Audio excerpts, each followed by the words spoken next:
کہ اللہ مسبب الاسباب ہے، وہ اسباب کا پابند نہیں ہے، وہ اسباب کا محتاج نہیں ہے، اسباب اس کے محتاج ہے۔ اگر یہ یقین ہے تو اللہ پر ایمان ہے، یہ نہیں ہے تو تمہارا ایمان اسباب پر ہے، وسائل پر ہے، ذرائع پر ہے، مادیات پر ہے، اللہ پر نہیں۔ اس وقت کہاں راستہ تھا؟ کوئی راستہ تھا؟ سمندر ہے اور ادھر سے لشکر آ گیا ہے۔ کلا ان معی ربی سیہدین۔ اب دیکھیے ایمان کہہ دینا آسان ہے، ہوا معکم اینما کنتم، جہاں کہیں بھی تم ہوتے ہو اللہ تمہارے ساتھ ہوتا ہے، لیکن اس کا یقین قائم ہو جائے تو زمین و آسمان کا فرق واقع ہو جائے۔ یہی بات ہوئی حضور کے ساتھ۔ غار ہے، چھپے ہوئے ہیں محمد الرسول اللہ اور آپ کے وہ یار غار ابو بکر صدیق رضی اللہ تعالی عنہ۔ اقبال نے حضرت ابو بکر کی شان میں چند اشعار کہے صرف، لیکن واقعہ یہ ہے کہ بھاری بھاری نظموں پر اور قصیدوں پر بھاری ہے، طویل ترین نظمیں اور قصیدے ہوں ان پر بھاری ہے۔ ہمتیں ابو بکر کی ہمت جو ہے، کشت ملت را جو ابر، جیسے بارش سے کھیتی اپجتی ہے، ابو بکر کی ہمت اور عزیمت اس امت کو اسی طرح سینچنے والی ہے۔ ثانیے اسلام و غار و بدر و قبر، وہ دوسرے تھے اسلام میں، دوسرے پہلے کون تھے؟ انا اول المومنین، حضور فرماتے سب سے پہلا ایمان لانے والا میں، دوسرے ابو بکر۔ ویسے ہمارے ہاں یہ چلتا ہے اختلاف، حضرت علی پہلے ہیں کہ حضرت ابو بکر پہلے ہیں، لیکن اس میں بڑی خوبصورت تطبیق قائم کی ہے علماء نے اور بہت صحیح ہے۔ چار کے بارے میں فیصلہ ہی مت کرو کہ کون پہلے ہے، ان کی ایک عجیب تقسیم کر دی ہے۔ آزاد مردوں میں، بالغ مردوں میں سب سے پہلے ابو بکر، بچوں میں سب سے پہلے علی، خواتین میں سب سے پہلے خدیجہ، اور غلاموں میں سب سے پہلے زید ابن حارثہ۔ بڑی پیاری تقسیم ہے، یہ چاروں ہی پہلے ہیں، ہر ایک کے لیے اولیت ہے۔ اور واقعہ یہ ہے کہ اگر زمانی اعتبار سے تعین ہوگا تو پہلے خدیجۃ الکبریٰ آئیں گی رضی اللہ تعالی عنہ، کسی اور سے بات کرنے کی نوبت بعد میں آ سکتی ہے، پہلے تو اہلیہ محترمہ سے بات ہوئی، آتے ہی پہلی وحی ہوئی ہے، ابھی تبلیغ کا حکم نہیں تھا۔ کس کو بتایا واقعہ؟ ابھی اپنی نبوت کی تبلیغ کا تو حکم ہی نہیں آیا۔ واقعہ کس کا ہے؟ وہ خدیجہ کا ہے۔ جب کہا ہے کہ خشیت علی نفسی، مجھے اپنی جان کا اندیشہ ہے، تو کیا جواب دیا خدیجہ نے رضی اللہ تعالی عنہا؟ وہ صدیقۃ الکبریٰ ہے۔ صدیقات جو ہیں خواتین، ان میں چوٹی پر خدیجۃ الکبریٰ ہے رضی اللہ تعالی عنہا، اور صدیق جو مرد ہیں ان میں صدیق اکبر ہے ابو بکر صدیق رضی اللہ تعالی عنہ، لیکن صدیقات میں چوٹی پر۔ جب حضور نے فرمایا خشیت علی نفسی، کیا فرمایا؟ کیا عرض کیا؟ کیسے تسلی دی؟ نہیں نہیں، اللہ آپ کو ضائع نہیں کرے گا، آپ غریبوں کے ہمدرد ہیں، آپ مساکین کے تکالیف رفع کرنے والے ہیں، آپ بیواؤں کی سرپرستی کرتے ہیں، آپ مسافروں کی خدمت کرتے ہیں، اللہ آپ کو ضائع نہیں کرے گا۔ یہ یقین ہے اس خاتون کے اندر۔ خیر وہ ایک علیحدہ بات ہو جائے گی۔ میرے دل پر حضرت خدیجہ رضی اللہ تعالیٰ عنہ کی شخصیت کا بڑا گہرا نقش ہے، جو وہ کوئی اور ہی وقت اور موقع ہوا تو بیان ہوگا۔ بہرحال اقبال نے ایک مصرے میں جو چار اولیتیں جمع کر دی ہیں، ہمتیں کشت امت را چو ابر، ثانی اسلام و غار و بدر و قبر۔ اسلام میں حضور کے بعد پہلے کون؟ ابو بکر۔ غار میں حضور کے ساتھ کون؟ ابو بکر۔ بدر کی رات اللہ کا رسول سربسجود، وہ جھاڑ، وہ گھاس پھوس کی جو جھوپڑی بنائی گئی تھی، اور وہاں تلوار ننگی لے کر پہرا دینے والا کون؟ ابو بکر۔ اور اس حجرہ عائشہ میں محمد کے بعد سب سے پہلے دفن ہونے والا کون؟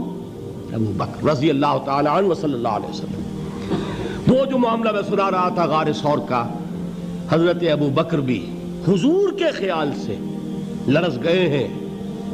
آپ کو یاد ہوگا کہ جا کر پہلے تمام جتنے سوراخ تھے انہیں بند کیا ہے. ایک سوراخ رہ گیا تھا جس کو بند کرنے کے لیے کوئی کپڑا نہیں تھا. وہاں اپنی ایڑی رکھی ہے. تب کہا ہے حضور سے تشریف لائیے, اور اپنے زانو پر حضور کو لٹایا ہے. اور وہاں کسی موذی جانور نے کاٹا ہے. حضور کی آنکھ لگ گئی تھی. اس وقت اس بل کے اندر جو بھی بچھو ہے کیا ہے واللہ عالم, اس نے کاٹا ہے. اس کی تکلیف کی وجہ سے ابو بکر کی آنکھوں سے آنسو ٹپک گئے. حضور کے چہرے مبارک پر پڑے ہیں تو حضور جاگے ہیں معاملہ کیا ہے. ایڑی نہیں ہٹائی وہاں سے, مبادا وہ جانور وہاں سے نکل کر محمد الرسول اللہ کو کوئی گزن پہنچا دے. ابو بکر کی ایڑی ہے, جس طرح چاہے کھا لے, ختم کر دے, جان نکل جائے تب کوئی آنچ آئے محمد پر تو آئے, لیکن جیتے جی نہیں. وہ ہے ابو بکر. حضور کے خیال سے اس وقت حضور نے پھر اپنا لعاب دہن لگایا ہے, اور اس سے پھر آپ کی تکلیف ختم ہوئی. جیسے خیبر میں حضرت علی کی آنکھ دکھ رہی تھی, اس کو جو شفا حاصل ہوئی ہے وہ بھی حضور کے لعاب دہن سے ہوئی. تو بہرحال اس وقت انہوں نے کہا ہے کہ اے نبی یا رسول اللہ, اگر اس وقت ان میں سے کسی نے غیر ارادی طور پر بھی اپنے قدموں کی طرف جھانک لیا تو پکڑے جائیں گے. کیا جواب تھا اللہ کے رسول کا؟ لا تحزن ان اللہ معنا. اللہ ہمارے ساتھ ہے, کیوں گھبراتے ہو ابو بکر؟ یہ ہے ایمان باللہ. میرا مالک اللہ, میرا رازق اللہ, میرا محافظ اللہ, میرا مددگار اللہ, میرا پشت پناہ اللہ, میرا دوست اللہ. یہ دوستی ہے اللہ کی جو لب لباب ہے, حاصل ہے ایمان کا. اسی کا نام ولایت ہے. اولیاء اللہ کے سروں پر سینگ نہیں ہوتے. جس کے دل میں ایمان راسخ ہو چکا ہو وہی اللہ کا ولی ہے. جسے اللہ پر یقین ہو چکا ہے وہی اللہ کا ولی ہے. جسے یقین ہے اللہ میرے ساتھ ہے, میرا مددگار, میرا پشت پناہ, میرا ساتھی, میرا دوست, میرا محبوب, میرا محب. اللہ اہل ایمان سے محبت کرتا ہے. واللہ یحب الصادقین. ان اللہ یحب الذین یقاتلون فی سبیلہ صفا کانہم بنیان مرصوص. اللہ محبت کرنے والا, اہل ایمان محبوب, اور اہل ایمان محبت کرنے والے اللہ محبوب. والذین آمنوا اشد حبا للہ. آپ تصور کیجئے جسے یہ رشتہ ایمان یا رشتہ ولایت حاصل ہو جائے, الا ان اولیاء اللہ لا خوف علیہم ولا هم یحزنون. آگاہ ہو جاؤ, اللہ کے دوستوں کے لیے نہ کوئی خوف ہے نہ کوئی حزن ہے. اور میں بیان کر چکا تھا, خوف اور حزن کے خاتمے ہی کا نام امن ہے. زوال خوف, زوال حزن. یہ خوف اور حزن کیوں آتے ہیں بار بار؟ اللہ تخافوا ولا تحزنوا, دونوں آ گئے. الا ان اولیاء اللہ لا خوف علیہم ولا هم یحزنون, پھر وہی دو. وہ کیوں ہے؟ خوف ہوتا ہے کسی مستقبل کی بات کا, یہ نہ ہو جائے, وہ نہ ہو جائے, یہ نقصان نہ پہنچ جائے, یہ تکلیف نہ ہو, یہ غضب نہ آ جائے. خوف ہے مستقبل سے. حزن ہے یہ کیوں ہوا, یہ نہیں ہونا چاہیے تھا, یہ میرا فلاں چیز میرے ہاتھ سے جاتی رہی ہے, فلاں موقع نکل گیا, اب بیٹھے ہوئے ہیں اندر ہی اندر کڑ رہے ہیں, صدمہ ہے اور رنج ہے. اور جو اللہ پر ایمان رکھتا ہے وہ جانتا ہے ما اصاب من مصیبت فی الارض ولا فی انفسکم الا فی کتاب من قبل ان نبرأها ان ذلک علی اللہ یسیر لکی لا تعصوا علی ما فاتکم ولا تفرحوا بما آتاکم واللہ لا يحب كل مختال فخور. اس زمین میں یا تمہاری جانوں میں کوئی تکلیف, کوئی مصیبت نہیں آ سکتی سوائے اس کے کہ جو اللہ نے لکھ دی ہو, اس سے پہلے کہ وہ ظاہر ہو. جس کو یہ حقیقت معلوم ہو گئی اس کو یہ طرز عمل اختیار کرنا چاہیے. جو چیز چھن جائے, جاتی رہے, چھوٹ جائے, اس پر افسوس نہ کرو. کس نے چھینی؟ دوست نے. دوست کے فیصلے پر شکایت. دوستی کو بٹا لگا رہے ہو, سرے تسلیم خم ہے جو مزاج یار میں آئے. اگر دوستی ہے تو پھر تو تمہیں گردن جھکانی چاہیے کہ ہر چہ ساقی ماریخت عین الطافست, جو بھی میرا ساقی میرے پیالے میں ڈال دے اس کا کرم ہے. جو اس کی طرف سے آئے اس پر کوئی رنج نہیں, کوئی صدمہ نہیں, کوئی غم نہیں, کوئی شکایت نہیں, کوئی شکوہ نہیں.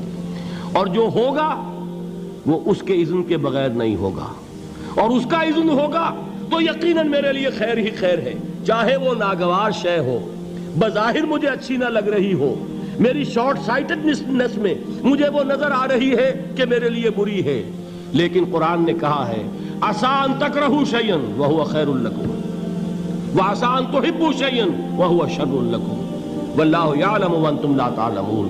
ہو سکتا ہے تم کسی چیز کو ناپسند کرو درحال ہے کہ اسی میں تمہارا خیر ہو، اور ہو سکتا ہے تم کسی چیز کو پسند کرو درحال ہے کہ اس میں تمہارا شر ہو۔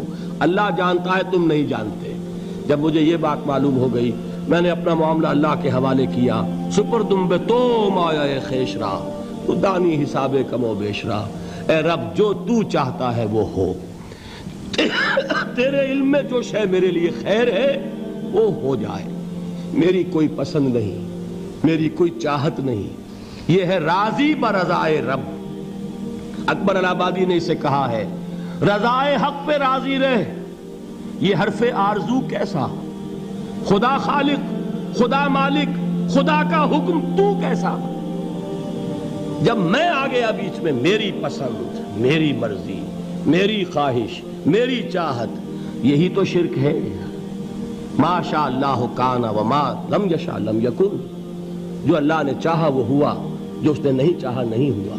اختیار اس کا ہے، میرا تو نہیں۔ رضائے حق پہ راضی رہ، یہ حرف آرزو کیسا، خدا خالق، خدا مالک، خدا کا حکم تو کیسا۔ اقبال نے اسے کہا ہے فارسی میں۔ اب آپ کہیں اس کا ترجمہ بھی کرو تو وہ مجھے ذرا اس وقت کچھ بہت ہی بدذوقی کسی بات نظر آئے گی۔ جائیے پوچھئے کسی سے جسے فارسی آتی ہو۔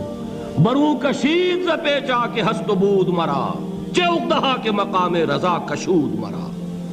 مجھے تو تمام پیچ و خم سے نکال دیا اس مقام رضا نے۔ میں راضی برضائے رب ہوں، جو فیصلہ اس کا میں اس پر راضی۔ تو کہاں کا حزن اور کس کا خوف؟ یہی زوال حزن اور زوال خوف، یہی ہے امن، یہ نتیجہ ہے ایمان کا۔ تو جان لیجئے یہ ہے لب لباب، یہ ہے حاصل ایمان کا۔ یہ ہے تو ایمان ہے، یہ نہیں ہے تو ایمان نہیں ہے۔